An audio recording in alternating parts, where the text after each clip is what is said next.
নির্বাচন পর্যবেক্ষকদের নিয়ে দৈনিক প্রথম আলো একটি বিশেষ অনুসন্ধানী প্রতিবেদন করেছে, যার শিরোনাম দেওয়া হয়েছে ভোট পর্যবেক্ষণের নাম সর্বস্ব সংস্থা ও ইসির প্রাথমিক তালিকা। ৭৩টি প্রতিষ্ঠানকে বাছাই করেছে নির্বাচন কমিশন। ৪৩টির বিষয়ে অনুসন্ধান করেছে প্রথম আলো। খাগড়াছড়ির সহিংসতা নিয়ে পত্রিকার রিপোর্টের শিরোনাম করেছে চারদিকে পোড়া ক্ষত, আতঙ্ক কাটেনি, খাগড়াছড়িতে সহিংসতা। গাজায় ইসরায়েলের আগ্রাসন নিয়ে পত্রিকার রিপোর্টে শিরোনাম করেছে ট্রাম্পের শান্তি পরিকল্পনায় রাজি নেতানিয়াহু, গাজায় ইসরায়েলের আগ্রাসন। খাগড়াছড়ির সহিংসতা নিয়ে দৈনিক সমকালতাদের প্রধান শিরোনাম করেছে এলাকা জুড়ে আগুনের ক্ষত, খাগড়াছড়ি থমথমে, ৩ জনের লাশ পরিবারের কাছে হস্তান্তর। এক ভবনে সরকারি বেসরকারি পৌর কার্যালয় পুড়ে ছাই, অবরোধকারীদের সঙ্গে প্রশাসনের বৈঠক, ১৪৪ ধারা অব্যাহত। সাইবার আক্রমণের সাথে বিএনপির অবস্থান নিয়ে পত্রিকাটি একটি বিশেষ প্রতিবেদন করেছে, যার শিরোনাম দেওয়া হয়েছে সংঘবদ্ধ সাইবার আক্রমণ ভাবাচ্ছে বিএনপিকে, অভিযোগের তীর জামাত শিবিরের দিকে। ভারত ও উত্তর কোরিয়া থেকে বেশি গুজব অপপ্রচার। প্রশাসনের রদবদল নিয়ে পত্রিকাটি একটি বিশেষ প্রতিবেদন করেছে, যার শিরোনাম দেওয়া হয়েছে চট্টগ্রামের ডিসি 7 দিনে 3 মন্ত্রণালয়ে বদলি, প্রশাসন। ভূমি বরাদ্দ নিয়ে তদন্ত চলছে, নতুন ডিসি যোগদান করতে পারেননি। আন্তর্জাতিক অপরাধ ট্রাইব্যুনালে শেখ হাসিনার মামলার সাক্ষ্য নিয়ে দৈনিক যুগান্তর তাদের প্রধান শিরোনাম করেছে ট্রাইব্যুনালে তদন্ত কর্মকর্তার সাক্ষ্য, 3,05,000 রাউন্ড গুলি চালায় পুলিশ, জুলাই গণঅভ্যুত্থান, ঢাকাতে ছোড়া হয় 95,313 রাউন্ড। শেখ হাসিনার ফোনালাপের 69টি অডিও ক্লিপ ও 3টি মোবাইল নম্বরের সিরিয়াল জব্দ করা হয়েছে। খাগড়াছড়ির সহিংসতা নিয়ে পত্রিকাটি রিপোর্টের শিরোনাম করেছে থমথমে খাগড়াছড়ি, 144 ধারা বহাল, ইউপিডিএফ এর প্রেসক্রিপশনে সহিংসতা, অর্থ ঢালছে ভারতে পালিয়ে থাকা আওয়ামী লীগ নেতা, সাজেক থেকে ফিরলেন আটকে পড়া পর্যটকরা। খাগড়াছড়ি ইস্যুতে স্বরাষ্ট্র উপদেষ্টার বক্তব্য নিয়ে পত্রিকাটি রিপোর্টের শিরোনাম করেছে ফেসিস্টদের ইন্ধনে খাগড়াছড়িতে অস্থিতিশীলতা, স্বরাষ্ট্র উপদেষ্টা। মালয়েশিয়ায় মানব পাচার ইস্যুতে দৈনিক কালের কণ্ঠ তাদের প্রধান শিরোনাম করেছে মালয়েশিয়ায় ভয়াবহ মানব পাচার, বিপজ্জনক বিদেশ যাত্রা, অপহরণ করে তুলে দেওয়া হচ্ছে মালয়েশিয়াগামী ট্রলারে, পৃথক 4 অভিযানে গ্রেপ্তার 16 পাচারকারী, 8 ধাপে হাত বদলে মালয়েশিয়ায়, জিম্মি করে অর্থ আদায়।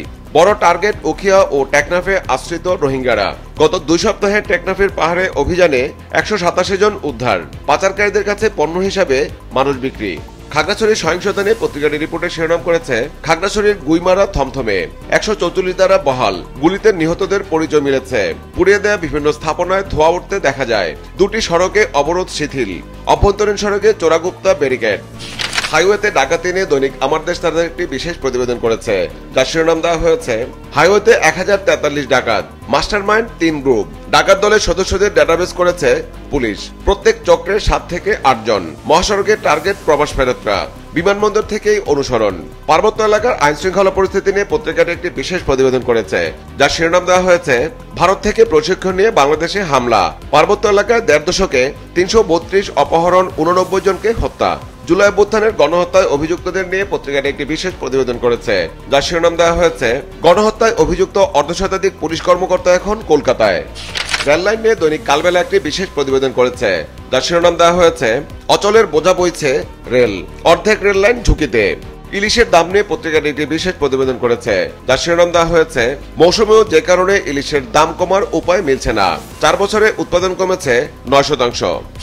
পাবলিক পরীক্ষার ফল নিয়ে দৈনিক দেশ রূপান্তর একটি বিশেষ প্রতিবেদন করেছে, যার শিরোনাম দেওয়া হয়েছে ঘটনার কেউ কিছু জানে না, পাবলিক পরীক্ষার ফল বেসরকারি নিয়ন্ত্রণে, পাবলিক পরীক্ষার ফল প্রকাশকারী সাইটের নেই সরকারি স্বীকৃতি, এক এক সময় এক এক কথা বলছে প্রতিষ্ঠানটি, ওয়েবসাইট সম্পর্কে আমি জানি না, পরীক্ষা নিয়ন্ত্রক ঢাকা বোর্ড। সৌদি পাকিস্তানের প্রতিরক্ষা চুক্তি ইস্যুতে পত্রিকাটি একটি বিশেষ প্রতিবেদন করেছে, যার শিরোনাম দেওয়া হয়েছে সৌদি পাকিস্তানের ছায়া ইরান, প্রতিরক্ষা চুক্তি, রিয়াদ ও ইসলামাবাদের কৌশলগত পারস্পরিক প্রতিরক্ষা চুক্তি একটি গঠনমূলক উদ্যোগ, এটি আঞ্চলিক নিরাপত্তা নিশ্চিতে ইতিবাচক ভূমিকা পালন করবে।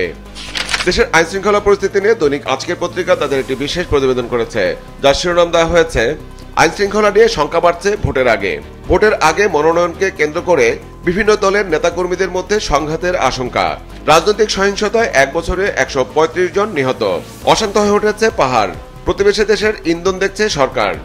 খাগড়াছড়ির পরিস্থিতি নিয়ে পত্রিকাটি রিপোর্টের শিরোনাম করেছে রামসুতে পোড়া ক্ষত, থমথমে খাগড়াছড়ি, নিহত 3 জনের লাশ স্বজনদের কাছে হস্তান্তর, 144 ধারা বহাল আছে, রাঙ্গামাটি ও বান্দরবনে অবরোধের প্রভাব কম। পার্বত্য এলাকায় পর্যটন ইস্যুতে পত্রিকাটি রিপোর্টের শিরোনাম করেছে পাহাড়ের পর্যটনে ধস নেমেছে,